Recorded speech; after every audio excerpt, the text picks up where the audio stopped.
By the dates on the more frequently received books, it is amazing, readers, that some of you have been at this job for decades, actually all your adult lives. The fact that the truth has been flowing from and through great patriots is overwhelming, in that many of the references go all the way back to the Constitution. So what went wrong in your generation that has speeded up the trap? Well, many things, but much has to do with the fact that too few cared about the deceivers who would destroy your nation. Even some of those leaders and power brokers didn't realize that they were not serving a better cause, but thought they were the ones to help you run a better and more controlled world under them. And part of the mail urges to have us get back to the writings of Wayne Jackson, Stitch, etc. I am reminded that we never got very far, even in Iron Curtain over America. Yes, I know. I have already given you some of the answers that you are searching for through Jackson. For instance, the Kennedy assassination. I have already written on it, but yes, certainly as we free Jackson and move on to bigger and more aggressive things, we will get that to you. Hopefully it can be in the form of publishing the books in point, all 5 volumes. Even Jackson, however, is going to find himself so buried in other duties that he too shall have to allocate the load to someone else. And you will find elsewhere in the paper of a copy of a letter to Ron Jackson from a reader and his response. You can find it on page 125. There are so many that there is no ability to share all, but there is this one that needs to be shared because of 2 reasons: truth and why Jackie Kennedy's death. I don't want to stir in that pot here. It is both dangerous, and we have so many other fish to fry as to bog us into the next millennia without moving from the desk at hand. The facts are, however, that indeed, as we told you long ago, I have frankly forgotten the writing of the volume of the journal. I would appreciate that being located if anyone on the staff has time to check it out. Nord Davis, by the way, made extremely accurate input and predictions about the murder. Davis would have been, and intelligently so, defense secretary with Bo Gritz about these things, and that J.F. Kennedy is not buried in his coffin. I believe if you exhumed, you would find Tippett's body, or none. But there was a switcheroo. The sicko parts of the story are pathetic. The missing brain is in a jar on someone's mantle. As leaks continued to occur, it was feared Jackie would tell. Now this is why the man in her life was who he is, Maurice Templesman. This man is one of the more clandestine deal makers of your time. The members of the Committee of 16, parentheses 17, knew all about everything, and so did the Warren Commission, and so did the Kennedy family. I just don't want to attend that subject right now with so many other things going on. O.J. Simpson. Oh my, do I have inquiries? Is he guilty? Is he set up? Dear ones, the circus is on. Don't miss the point by the number of rings in action. Note who just joined the defense team for Mr. O.J. Dershowitz. This is the same attorney who claims the United States is the new Israeli homeland. His claim to fame, as they speak of this on the news, is that he defended Helmsley and Tyson. Good grief. Both were innocent, and both went to prison. So what in the world do you have going on here? Well, it ain't good. I warn you, this is not just a brutal murder. This is a world-class distractor for the nation while other horrendous things take place without your notice. And it is planned to have major racial confrontations. No one even talks about other suspects, but the claim is still that O.J. is not guilty. You have a real operation going here, and everyone has already forgotten the murder victims. Not 10 of you out of 100 can tell me the young man's Jewish name without looking.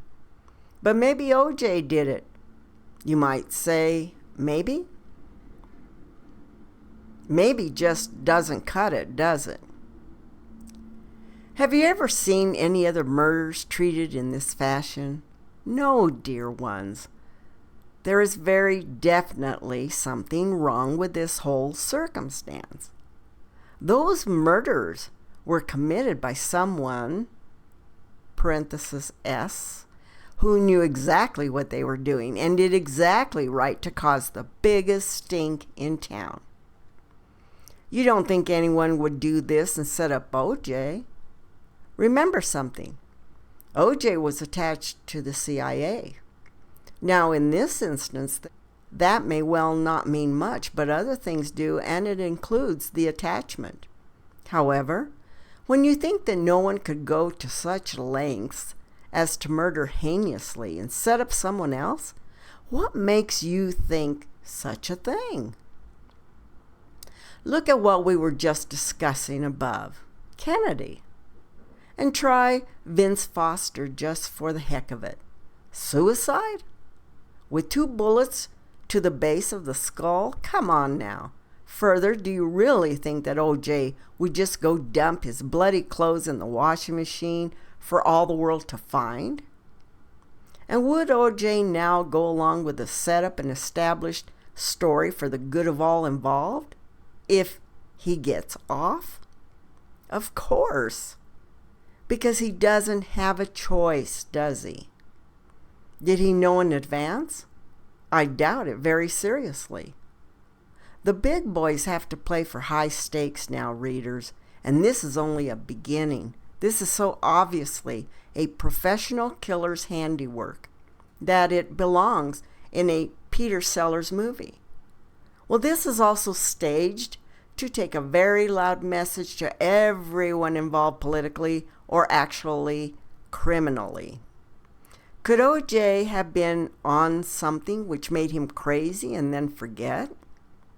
Yes, but how do you account for his friendly and totally normal behavior on the plane?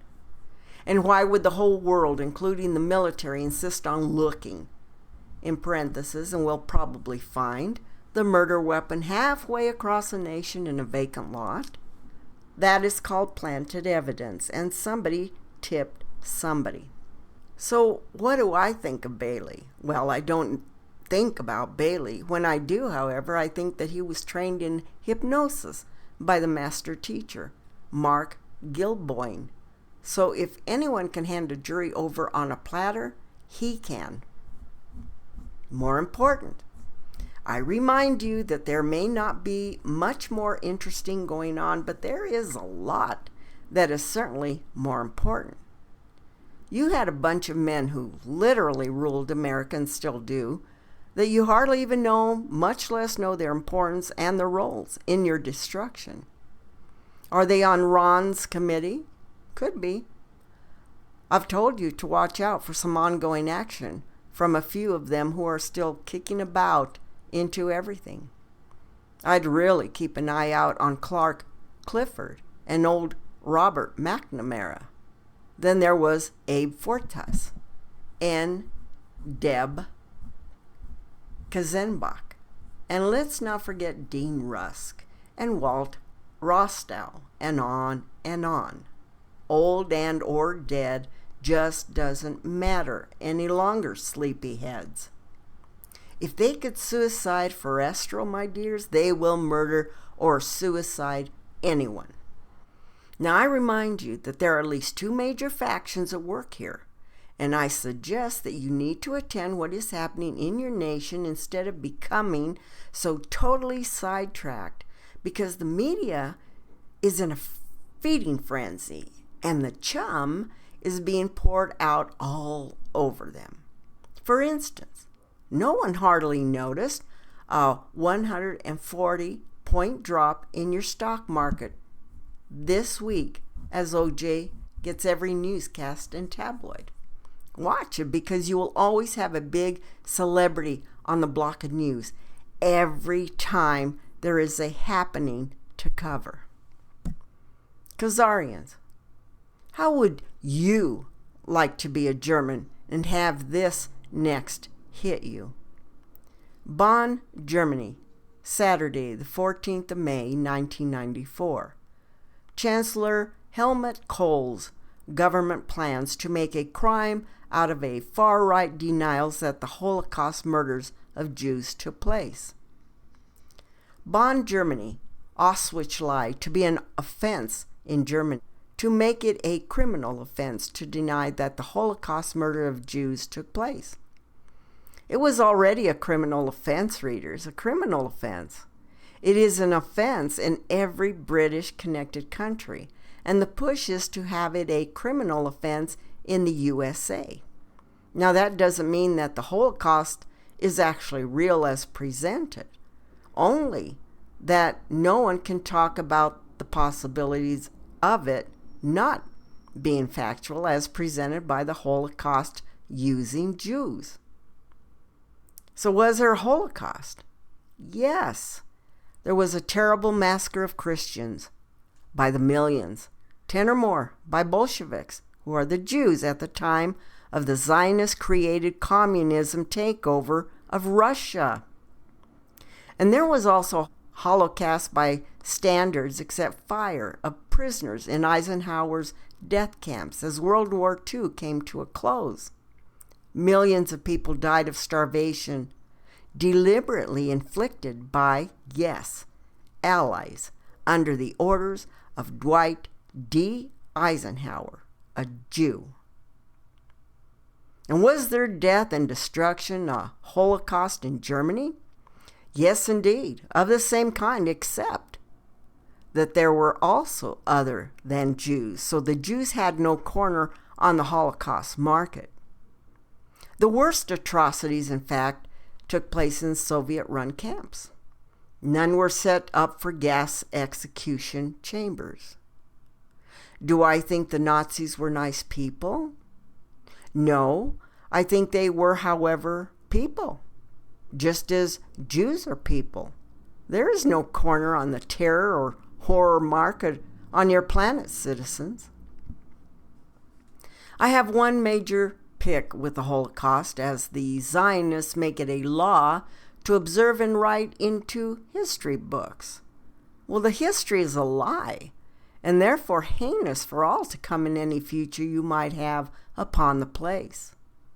There were not 6 million Jews available at the time of the atrocities to have killed that many anywhere under any circumstances.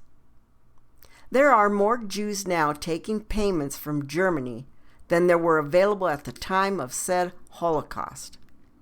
War is hell, readers, and it is deplorable that every year this story worsens for half a century.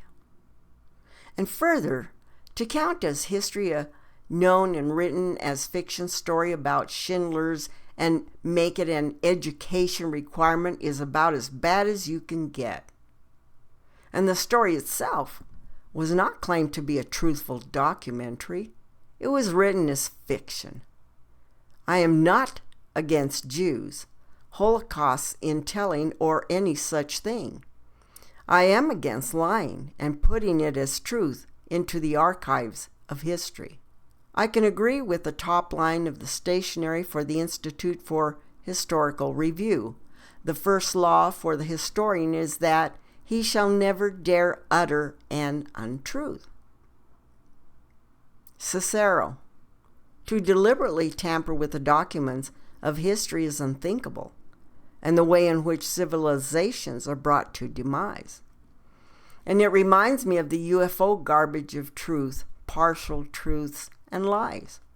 However, the fact that there is truth involved also, and especially respected by the very ones who lie to you about everything else, and including aliens, should allow you to understand that there is factual evidence somewhere.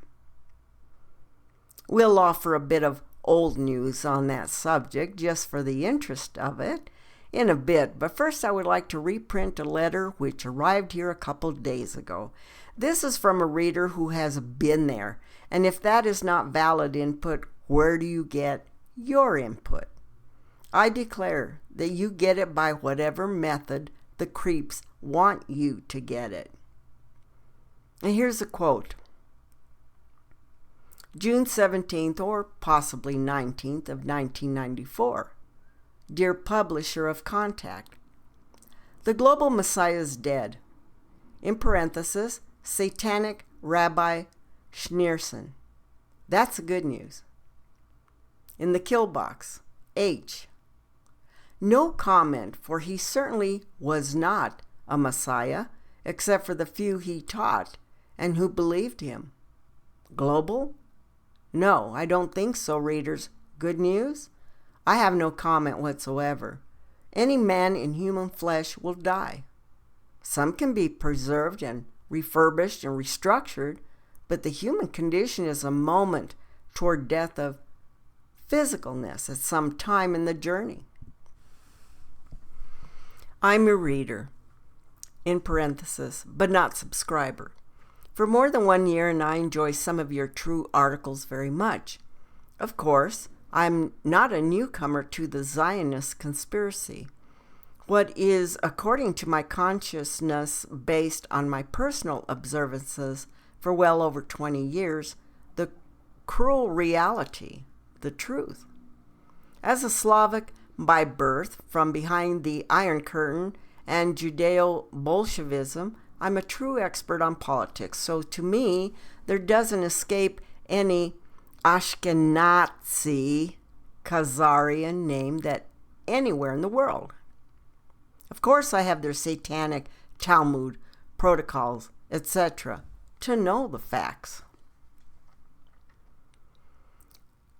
Yes, they are the Usurpers parasites, run the world, and I know all of the bee nests, including the Global New York Times, the Global New York, sometimes we call Jew yoke. And knowing all 13 Slavic languages, German, Italian, Hungarian, and of course English, does not qualify me as a globalist or internationalist, but just allows me an access to various patriotic, Christian, and nationalistic publications, perhaps unknown to you. Besides that, I've still the guts to look to the Zionist-dominated mass media just to assure myself about the facts of the Zionist Talmudic cabal for ages, systematically conspiring against us Gentiles and others. My point to you consists from two parts, good and bad credit. Good. I totally admire and agree with your points on Zionism, Freemasonry, Bolshevism, Satanism, Libertism, Judaism, Sodomites, and so on, all born or offsprings from the satanic Babylonian Talmud to the New Age Judeo-Christian occultism, etc. The bad. You should stay more in reality, focusing on the true and easily proven facts subjects, because sometimes it seems to me you are blasting out just another journalistic duck or over conspiring, sorry but true. Otherwise, the contact is excellent. I'm distributing some of your contact overseas and to Canada. The same with the Spotlight, Jubilee, and a few others, mostly older publications from the IHR. I've plenty of. In several privately published newsletters dealing with the global conspiracy by Zog, Trumpet 2 from Illinois, The Truth, Ohio, and Winston's Journal, etc., didn't escape the reality of the foreign troops on the U.S. soil preparing and training for a deployment under the UNO flag and zog to hotspots of the world. Some of the same divisions are stationed at Montana's bases and elsewhere. In fact, in about 7 states, soldiers from the UK, Belgium, Netherlands, Poland, and even from Romania. Surprisingly, you don't know anything about the important UNO SWAT teams, but I do, because I live close to the Fort Lewis base and I talked to one British sergeant. And yes, the UN Blue Helmet operation is in the final stage of preparations and perhaps deployment. Union Jack vehicles are quite often cruising even on I-5 freeway, destination unknown, but some were spotted headed eastward on I-90 toward eastern Washington and perhaps into Idaho and Montana. Holy truth. On the other hand, I'm carefully observing the anti-Yeltsin and anti-Zionist, Western mood, and movement in the brotherly Mother Russia, and I see big troubles there within 1 to 2 years. According to the Moscow-based, but in Novosibirsk flourishing, Pamyat Remembrance, V. Zernovsky is half Jew from Alma, ATA, and Zionist provocateur, set up just for another stage of global Zionist conspiracy. Now, the former Bolsheviks are in reconsolidation stage, targeting higher-ranking officers of the still Red Army, the key to the possible reversal of history in Russia. Well, let's wait and see, because Russia is boiling from within. Respectfully, Y, J in parentheses, AK. God, Jesus Christ, bless you all. P.S. Our Judaization of Christianity must continue and shall never die. And one of the very nicest things about this letter just shared is not the content, but the freedom to share, and he did. He sent several things along with the letter. This, you see, is not a subscriber, but a faithful reader. And this is why we must find a way to stay in publication, for so many cannot afford to subscribe to all the journals around, and yet it requires all of them to get a valid picture from which to draw valid conclusions and formulate actions. May we ever serve, for through the sharing of truth will come the ability to regain freedom and order out of this chaos. UFOs. Now let us turn to something which I can relate a bit better than to Zionists and conspirators. I have so many inquiries about various locations, experiments, bases, and other interesting things as to not be able to wade through them. Are there aliens among you? Yes. Are there places of great vortex powers? Yes. Are the stories about, say, the Bermuda Triangle true? Lots of them are. I am particularly captivated by a reader who has saved a paper since 1971, waiting to get some information because he or she couldn't let it go. Dear ones, I want to get on with this subject badly. It is what I'm here for and how I come to be here. I can't, however, go into details because I have agreements to be silent about some things until we can get some of our people into freedom, and also to avoid derailing the train which might salvage your national constitutional law. If the United States can turn about, the world can see the plight and turn about. Now, I don't want to say much about aliens that I have already covered, because the ones among you are mostly the product of massive genetic DNA work done in some of those infamous underground facilities. Now, most don't have anything to do with my teams, but that is not the bigger problem for me, as to speaking on these matters at this time. I would have to elaborate on crystals, especially blue crystals, locations of windows or doors, portals for passage, the Montauk experiments, the brain mind control, the replication, and of course, craft pattern from alien craft and technology integrated by and from alien technology, and on and on. You have it all happening, and it has been evident for a long time in many, many places. This is all a part of the unfolding of a magnificent play. Some evil, but also readers a lot of good.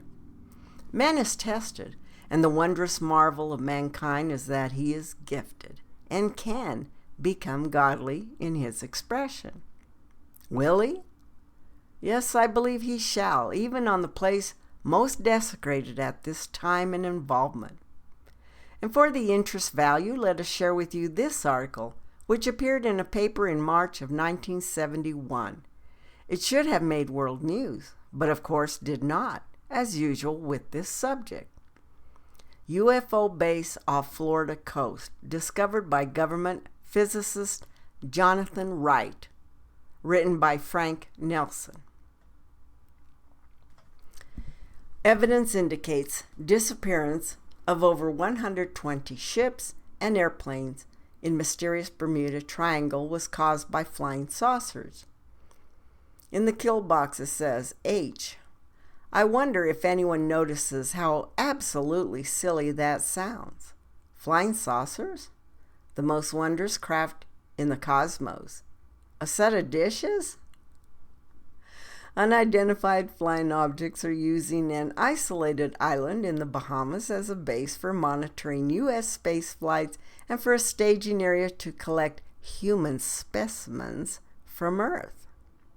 Well, Dr. Jonathan Wright, the National Aeronautics and Space Administration physicist, revealed this startling news at his Nassau hotel last week after returning from a 3-month research cruise through the outer islands. There is no question about it, Dr. Wright said. We have absolute proof that UFOs periodically land on a tiny shoal about 50 miles off the Grand Cayman. Dr. Wright heads a specially priority UFO investigative department in Nassau. In the kill box. Well, you can also basically thank NASA for all the intra-alien stuff, even Bluebeam. Now, he also participated in the UFO study carried out for the Air Force at the University of Colorado 2 years ago. The Nassau team was drawn to the Bahamas shortly before Christmas when 2 more ships and an airplane mysteriously disappeared in an area called the Bermuda Triangle. And over 120 ships and planes have vanished so far in a triangular area of ocean between Bermuda, Miami, and the Bahamas. And we've wondered for years what was going on in that area, said Dr. Wright, at the Cape Kennedy Control Center. We would get strange electronic blips during launch times. Our instruments showed that they came from this area. Then there were all the famous disappearances of airplanes and ships in the triangle. And on top of that, we had several accounts of UFO sightings from some of the islands. So when the 2 ships and the plane disappeared in December, we decided to have a look, he continued. We took a small boat full of electronic equipment out to one of the small islands and sat and waited. And after 2 weeks, Dr. Wright reported that his research team sighted 3 bright circular objects descend toward the horizon not too far away. And then a week later, they took off again and disappeared in the night sky. Dr. Wright moved his small boat in for a closer look, and 2 weeks later, the 3 objects landed again. This time we were very close, he reported. We could see 2 small windows in the tiny craft. The UFOs themselves were shaped like tuna fish cans, and could hover and fly sideways. Dr. Wright says his team landed on the small island and walked toward the strange machines, but he won't say what he saw when they arrived. Someday, I suppose, a full report will be made public, he said, but not yet. All I can say is when we got very close to the objects, they took off with incredible speed and headed into the sky in the direction of Bermuda. Dr. Wright says, there is a definite link between the mysterious radio signals received at Cape Kennedy and the disappearance of small planes and pleasure craft in the Bermuda Triangle. Now, NASA isn't saying too much about the radio signals, but anyone can read about the vanishing planes and boats, all of which were lost in the month of December in differing years. On December the 5th, 1945, 6 Navy planes flew out of Fort Lauderdale and vanished without a trace. A Mitchell in the kill box B-25 bomber with 13 men aboard was sent after them, and it too disappeared after calling in that they were lost.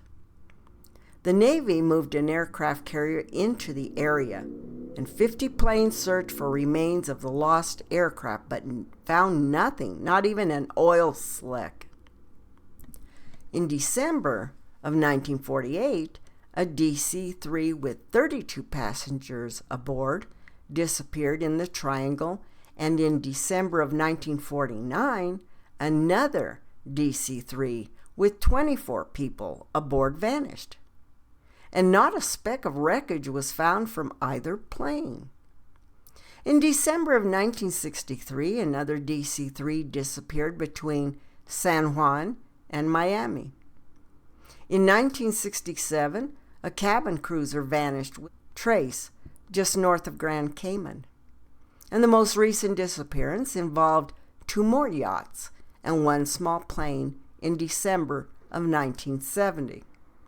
Now, dozens of search planes failed to find anything at all in the exact area from which the yachtsman and pilot made their last radio calls. And strangely enough, all UFO sightings in the Bahamas were recorded during December. A native of Grand Cayman Island saw a bright light descend to the horizon the night the small plane disappeared. At first, the light looked like a very bright star, he said, but then it started moving back and forth, getting lower and lower, and it stayed just above the horizon for about 10 minutes and then disappeared.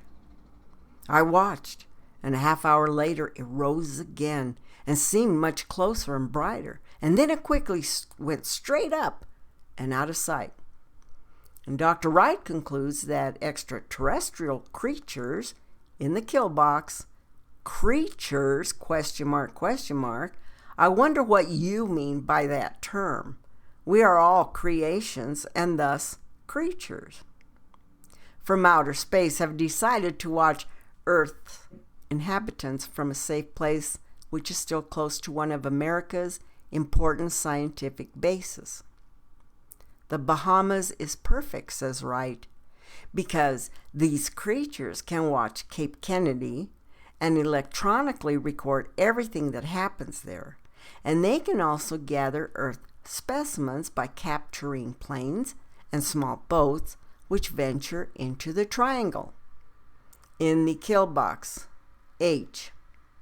Hogwash. Watch? Yes. The rest? No. In fact, you are far enough along in your understanding that you must know what happens to those things. It is the same part of the studies which will blue beam rapture you nice folks right off into the never ever land. Where are those ships and planes and people? Well, like most of your stupid experiments, most of them are gone and the people deaded. And some may have made the transfer, and some even made it with parts of themselves intact. Now, Dr. Wright feels that these creatures have been watching Earth from the Bahamas for many years in the kill box. H. Yep. And you haven't improved much during that time, readers. And now they've created the strange mystery concerning the Bermuda Triangle, and it is very valuable to them. In the kill box. H. Wrong. You have created this cute little trickery in the vortex layouts where you can dump your blame onto that which is not. And they can continue capturing the occasional ship and plane each December and make it look like a strange natural phenomenon so people won't get frightened. And people will just say, oh well, there goes another plane in the Bermuda Triangle. It's very convenient. In the kill box, H. In the kill box, H. Do you see how they think of and treat you, the people, like total idiots? Just, oops, there goes another plane full of people. Oh well. Well, my own theory is that a large mothership or UFO hovers several hundred miles above. In the kill box, H. Above? The triangle and watches everything that goes on there. Then, when there is going to be a moonshot or something of interest, it sends down the small reconnaissance UFOs. In the kill box, H. Well, at least they're getting warm. The Cosmophiles are there too. Those are the ones we saw on the island. And based on what they were doing, we can say that they were monitoring our January 25 moonshot. In the kill box, H. To have monitored that moonshot, we would have had to be about 25 levels down under Earth, the White Sands facility. They are very careful about the whole thing so as not to panic the people on Earth.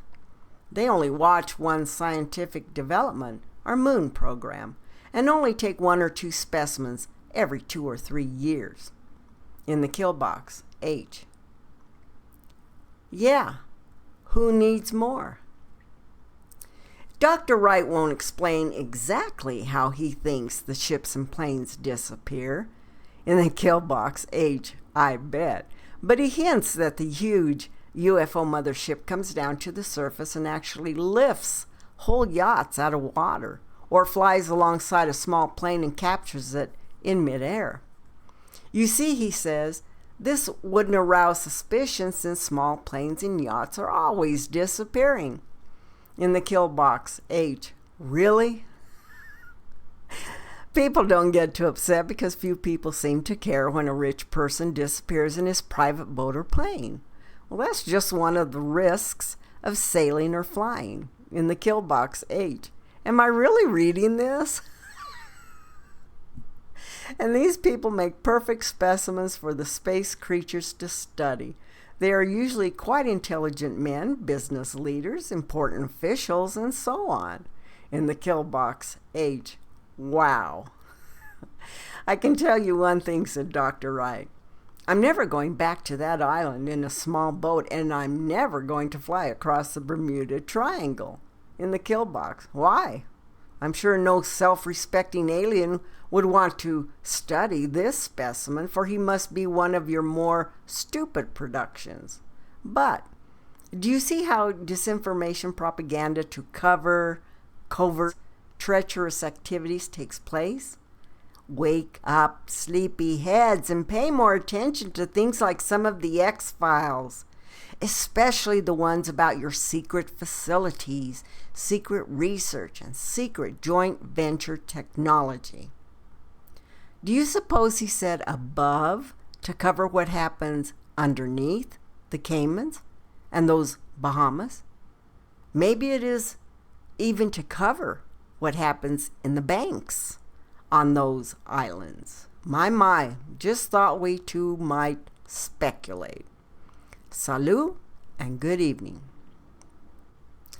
So the return letter, sharing an exchange of letters from Ron and Kevin, dated 5/27/94 and 6/2/94. Dear Ron, Thanks for your last letter. I am also keeping up with the contact, and I heard you on the 5/14/94 tape. You sound somewhat like Gunther Russbacher. I note your interest in Officer Tippit, Nord Davis of North Point Teams Topton, North Carolina, made a detailed study of the JFK assassination, which he published in 1968 as a pamphlet. It's still available. I'll get you a copy if you want. He noted the most unusual phenomenon of Officer Tippit being checked into Rosemont Hospital, pronounced dead, and then moved to Parkland, where JFK's body was. Now, Tippit had a similar stature to JFK, and Davis theorized that they did a swap, which accounts for the huge discrepancy between the report from Parkland and the autopsy at Bethesda. Interesting theory. Well, I thought Henry Gonzalez was a good guy and that he was actually trying to investigate BCCI and BNL and related banking scandals. You mean he is trying to shut down the Treasury Gate, in parentheses, Tommy Buckley case? And they also note to see Chapter 12 for Treasury Gate update. Did you read the Mark Phillips / Kathy O'Brien material, rerun in the 5/17/94 issue of Contact? I heard them speak a couple of years ago in Santa Rosa. They came out because there was a lot of child abuse, satanic pedophilia going on, one of Michael Aquino's old stomping grounds. And Mark said that he had done mind control research for NASA. He made an interesting observation that the start in the science of mind control came from some discs found under one of the pyramids. And he did not elucidate further. Hatton alluded to discs under the pyramid by alerting Nora, in parentheses, Boyles, to a clue in Anderson's fairy tale, The Marsh King's Daughter, about a door under the Sphinx. Nora really dug into this. You can see her book, The Garden of Aton. And one thing she found was that both Napoleon and Hitler mounted scientific archaeological expeditions to the area. A friend of mine had a book. He loaned it and never got it back, and it's very hard to get. David M. Lewis, Secrets of the Pyramid, about a modern expedition by a group of amateurs into one of the pyramids. And they had found a parchment in Greece and took 30 years to figure out that it was telling how to get into the pyramid. And there was a door opened by a huge block moving. And when activated by sound from a tape recorder up on one side, it was so musty and stale, they had to come back with scuba gear. And this they did, and followed the passages in and down to another sealed door, also activated by sound. Now this opened into a room cleaner than an operating theater, full of discs of some kind. They were of a thin metallic material, foil-like, some kind of computer disc. They could be crushed in his fist and it would bring back to perfect original shape. And there was some kind of console with a huge crystal which they could not figure out, and a form suspended in air with no apparent means of support. Now Hatton made mention of, wouldn't you like to talk about what's under the pyramids on one of the tapes, but they decided it was too dangerous. Have you heard about any of this? Well, I'd better close for now, and I get this to you. When you move, please give me your new address. Sincerely, S. Kevin. Dear Kevin, 6394. Thanks for the letter. I see that you are a student of the JFK fiasco, so I will tell you something in advance that is revealed in the book 4 of the Death of Camelot. JFK is not buried at Arlington National Cemetery. I am familiar with Mr. Nord Davis's writings, and he is correct in his hypothesis.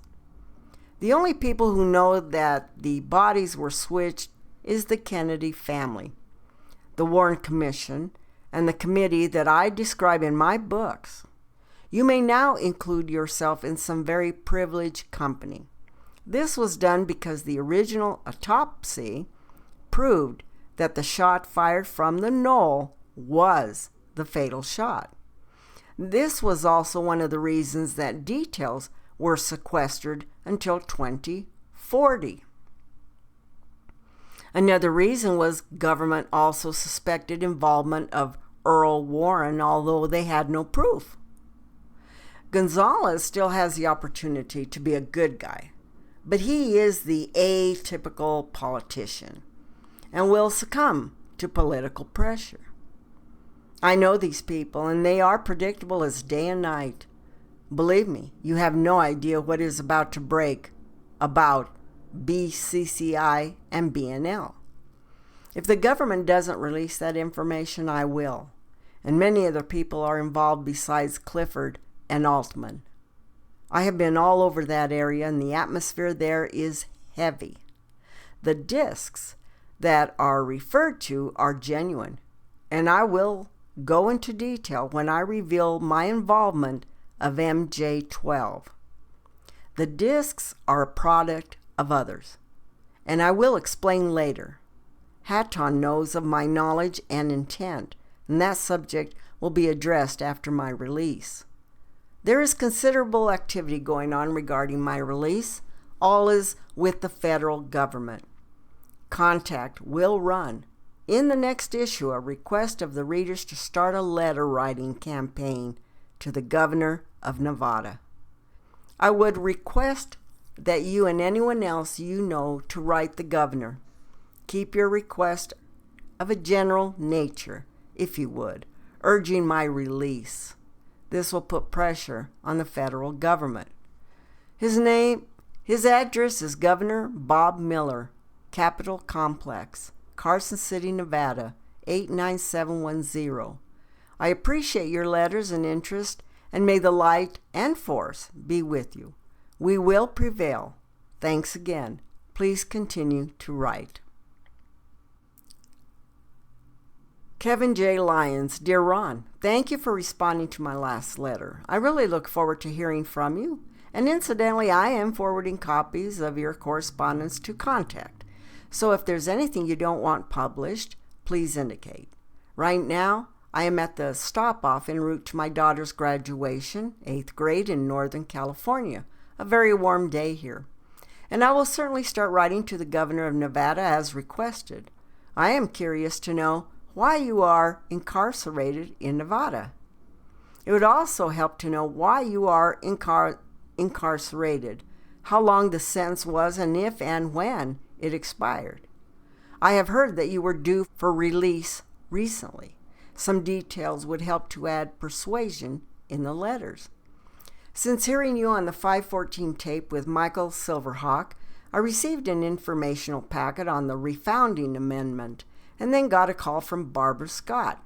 She has entered it as a California initiative. We need 2.7 million signatures by December the 26th of 1994. And if it fails, we have to wait 2 years to re-enter it.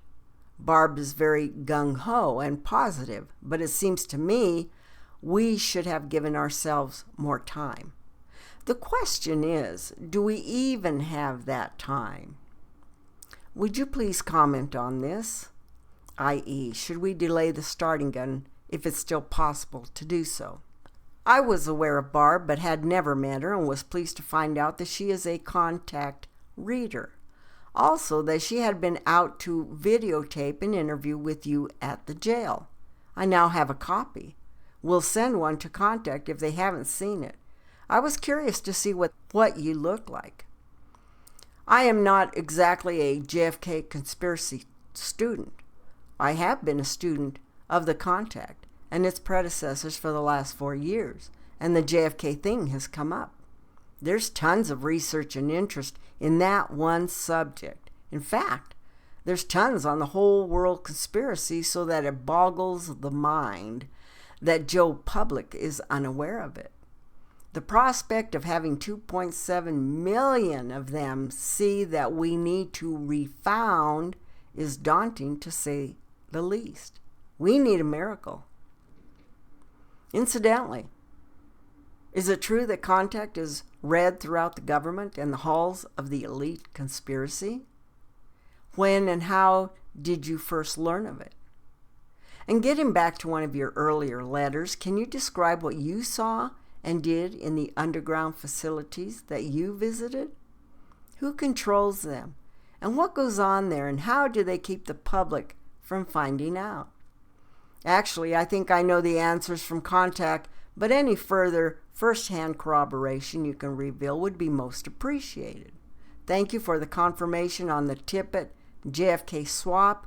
The revealing thing to me about it was to realize that Earl Warren and the government were not in collusion. These people must be very clever and must have selected Officer Tippit for this role as part of the original plan. I can't imagine that the doctors at Bethesda could have been fooled. I have just read the June 7th, 88-page contact, and I urge you not to reveal anything that would endanger your safety. There are all kinds of things I want to know, but I can wait. As far as going inside the North Pole, I thought that the entrance at the poles was much larger. I have read or heard of Norwegian fishermen sailing north and finding a reversal in the temperature gradient, and sailing inside and finding tall inhabitants and tropical vegetation. Can you corroborate any of this?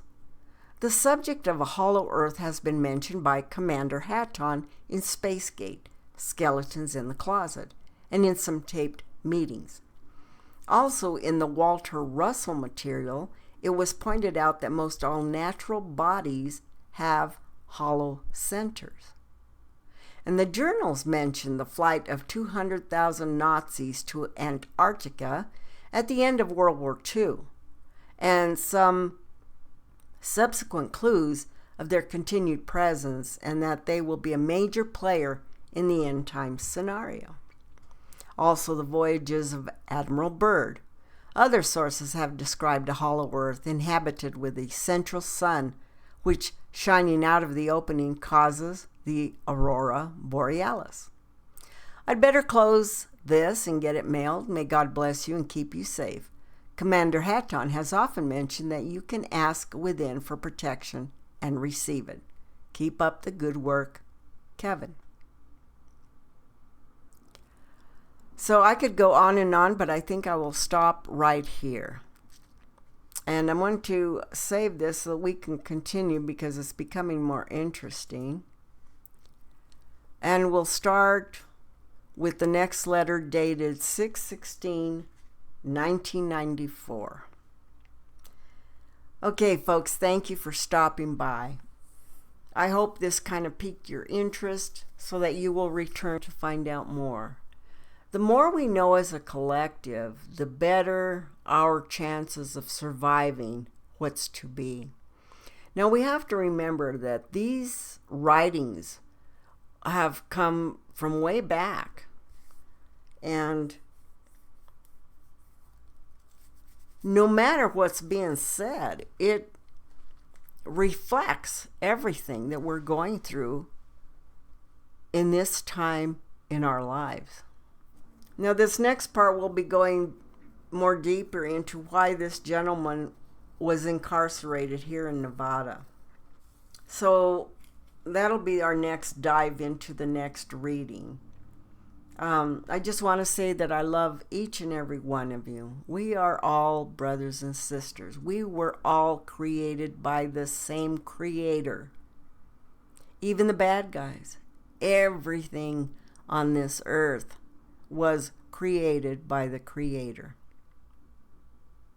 However, all the laws, all the materialistic goods, all our foods, all that is contained herein has been made poison to us, the people. I encourage you to please share this information. I have many, many readings that I have posted on Rumble. I've also shared them on God's Grace in YouTube, but I'm not getting attention on that platform, and that's the platform that removed me when I had over 75,000 viewers. I was talking about God, and they banned me. For 6 months they banned me. I decided at that point not to go back into Satan's lair. But as I found the journals and I started reading and became interested in them, there had to be a way to get the information out. So I began reading Bible scripture. And as we continue to read more and delve into what will be taking place at the end times, and moved me into finding these journals. A friend of mine on True Social has shared them, and as I kept reading, they became more interesting, and I thought, this is a good way to introduce it. So I hope that you are indulging me with this and taking notes within your mind to remember the things that we've been taught versus the things that we're seeing today. Okay, folks. I love you all. And take care. Have a wonderful afternoon, evening. And I'll be back with part 2. And we'll begin with the June 16th, 1994 letter. Okay, folks, share your smile, hug those that you love, and do something kind for someone else. Love you, see you, bye.